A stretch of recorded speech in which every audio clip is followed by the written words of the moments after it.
شهر عظيم قد تسامى قدره وعلى رباه تنزل القرآن. الحمد لله وحده والصلاة والسلام على من لا نبي بعده. أما بعد، نواصل بإذن الله تبارك وتعالى في هذه الوقفات المختصرة في هذا الشهر المبارك حول نفحات رمضانية، وهي وقفات حول الثمرات، حول الغايات، حول المقاصد التي نستفيدها من هذا الشهر المبارك، أو نجعلها أهداف بالنسبة لنا لا بد أن تتحقق. فإن الإنسان الذي يتحرك في حياته بلا أهداف لا يصل إلى المطلوب، وربما يتيه الطريق أو يضل الطريق. ولذلك تكلمنا عن كثير من الخصائص، وآخرها كان خاصية المراقبة لله تبارك وتعالى، ونستكمل هذه الخاصية بخاصية أخرى أو ثمرة أخرى أو قيمة أخرى، وهي قيمة الصدق. الصدق هو عبارة عن مطابقة الأقوال لواقع الحال، أو مطابقة الأفعال لواقع الحال، أي بمعنى مطابقة أفعال الإنسان كافة لواقع الحال. وهي بوجه آخر يمكن أن نقول بأن الصدق هو نقيض الكذب أو ضد الكذب، أن الإنسان عندما يكون صادق لا يكون كاذبا، يعني لا نصفه صادق وكاذب في آن واحد. فالله تبارك وتعالى يقول: يا أيها الذين آمنوا اتقوا الله وكونوا مع الصادقين.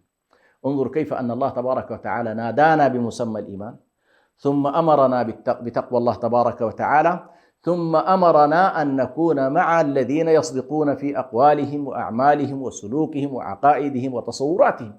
يا أيها الذين آمنوا اتقوا الله وكونوا مع الصادقين. والصدق كثير من الناس ربما يستوعبه في إطار الأقوال، يقول لك والله فلان صادق وفلان كاذب من خلال الأقوال، لأنه إذا يكذب في حديثه فهذا كاذب، والذي يصدق في حديثه فهذا صادق، فنعرف ذلك. لكن موضوع الصدق أعمق من ذلك، والصيام يورثنا ذلك، يورثنا الصدق مع الله.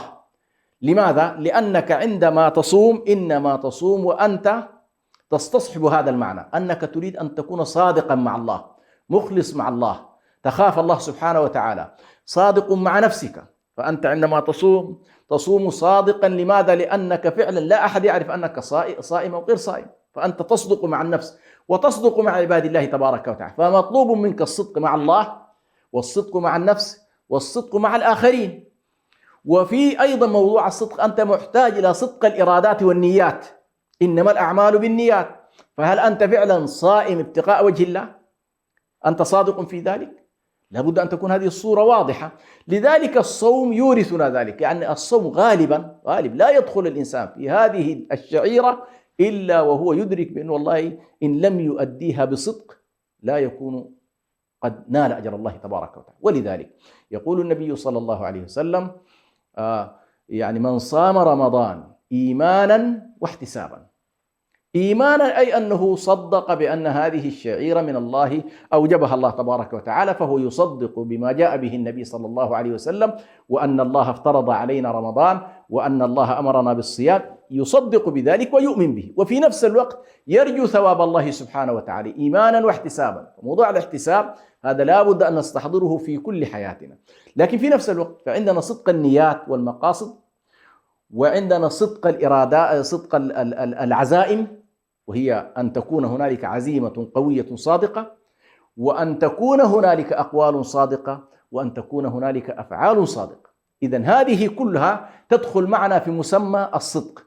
ويقول النبي صلى الله عليه وسلم: عليكم بالصدق فإن الصدق يهدي إلى البر، فإن الصدق يهدي إلى البر، وإن البر يهدي إلى الجنة. وإياكم والكذب فإن الكذب يهدي إلى الفجور، وإن الفجور يهدي إلى النار، وهكذا، كما أن الصدق يهدي إلى الجنة.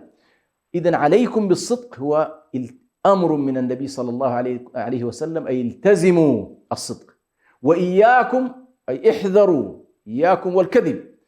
وهذه المسألة عندما يتربى عليها الإنسان في حياته سبحان الله عملية مريحة جدا، لأن الإنسان يكون منسجما مع ذاته، منسجما مع قناعاته، منسجم مع أخلاقه التي يريد أن يتحرك بها بين المجتمع. ولذلك هذه الخاصية أيضا من الخصائص المهمة جدا التي نستفيدها من كتاب الله تبارك وتعالى، الذي يحثنا دوما على مسألة الصدق. يعني مثلا يقول الله تبارك وتعالى: ليس البر أن تولوا وجوهكم قبل المشرق والمغرب ولكن البر من آمن بالله، إلى أن قال في نهاية الآية: قال: أولئك الذين صدقوا وأولئك هم المتقون. أولئك الذين صدقوا وأولئك هم المتقون، يعني الذين قاموا بهذه الأعمال، آمنوا بالله، آمنوا بالآخرة، آمنوا بكذا، فعلوا الأعمال التي يدخل فيها مسمى الإيمان ومسمى الإسلام، قال سماهم الله أولئك الذين صدقوا وأولئك هم المتقون. إذن مطالب الإنسان أن يكون دائما إذا تليت عليه آيات الله زادته إيمانا، وعلى ربهم يتوكلون، قال أولئك الذين صدقوا. فالله تبارك وتعالى يصف جملة من الأقوال، أو يقول أولئك هم المؤمنون حقا، فيصفهم الله سبحانه وتعالى بأهل الإيمان الحق وأهل الإيمان الصدق. وأمرنا الله تبارك وتعالى أن نكون صادقين في كل حياتنا حتى ننال رضوان الله تبارك وتعالى. والصدق من القيم الفاضلة والأساسية التي لا يستغني عنها الإنسان في دينه وفي دنياه. في دينه ينال رضوان الله تبارك وتعالى، وفي دنياه ينال كذلك يعني تعاملات الناس وثناء الناس عليه. وأما الكاذب والعياذ بالله فإنه ملعون في الدنيا ملعون في الآخرة. نسأل الله سبحانه وتعالى أن يجعلنا من أهل الصدق، وألا يجعلنا من أهل الكذب والافتراء والعدوان. والسلام عليكم ورحمة الله وبركاته. شهر عظيم قد تسامى قدره وعلى رباه تنزل